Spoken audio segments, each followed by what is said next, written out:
Welcome to another episode of Straight Shooting Sports Talk, and I'm your host, Dujane Bland. Well, we waited 3 weeks for the Super Bowl, and the lights went out. Really?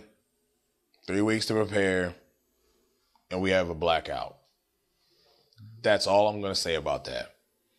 But as we look into this offseason of the NFL, we have a lingering lawsuit of brain injuries, and the big concern is whether this is going to hurt the NFL or help the NFL. And when you look at some of the cases that have been brought up, the players and the things that they're saying, they're coming into this with the thought process that these individuals didn't know what they were getting into when they got into the league. That these brain injuries were not something that they knew anything about. Well, I really think a lot of this story is a bunch of pot stirring and creating hysteria through the media, which a lot of these individuals make pretty good money off doing. As we've looked at a lot of different things, if you look at research, the CTE hasn't really shown any evidence that these individuals are committing suicide because of these brain injuries. Now, there's more work to be done, but if you look at the statistics versus NFL players and everyday Joe, the statistics of suicide is tremendously lower with NFL players. To sit up here and say you don't know what's going on and what you're getting into is quite amusing to me. It's like a test pilot for Boeing saying that he didn't know what he was getting into and he has a plane crash and all of a sudden he has the right to sue. A boxer who gets in the ring getting his brains pounded in and his face bashed in has the right to sue because he developed some kind of disease. I think that's a little bit funny to me. And I'm sorry. I mean, you know what you're getting into when you enter the league.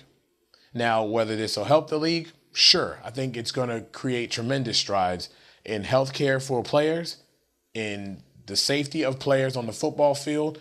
We've seen the adjustments in league rules and how tackling and other things are accepted in the league. I think there's still more work to do. Of course, we haven't completely ironed that out. There's still some gray areas that need to be worked out, but overall, I think they're moving in the right direction to help the league. And eventually, players will get better, rules will get better. They're testing equipment before they put it out on the field. They're creating better equipment to protect the heads, shoulders, and other things. Players have to start wearing this equipment, though. I mean, people are going out there, and I think the NFL is going to start mandating that they're wearing thigh pads, hip pads, butt pads, whatever those pads are.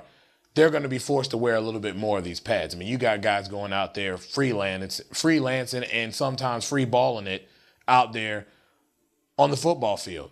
And then you want to complain because you get hit in the gonads or you take a huge shot to the thigh when you have thigh pads to protect you.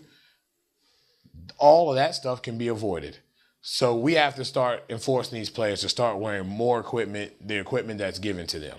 But overall, I think this is really going to help the NFL and help advance its product and help protect players now and in the future. Well, again, we thank you for tuning in to another episode of our show. We ask that you comment, leave your likes and dislikes. And if you have any questions or any type of topics you'd like to see on this show, please email them to us at straightshootingst@gmail.com. And don't forget to subscribe. It's a great show, and you really don't want to miss it. Again, you've been watching Straight Shooting Sports Talk.